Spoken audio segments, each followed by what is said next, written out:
Hey guys, welcome back to the channel. So what if I was to tell you that there was a banana tree that was both drought resistant and wind resistant? Well, in Costa Rica we have just the tree. It is the most popular variety in the Guanacaste region. And it's very versatile. You can use it when it's green and when it's ripe.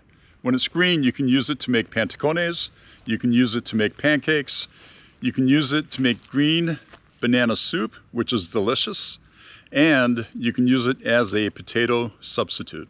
So the variety that I am talking about is called Cuadrado.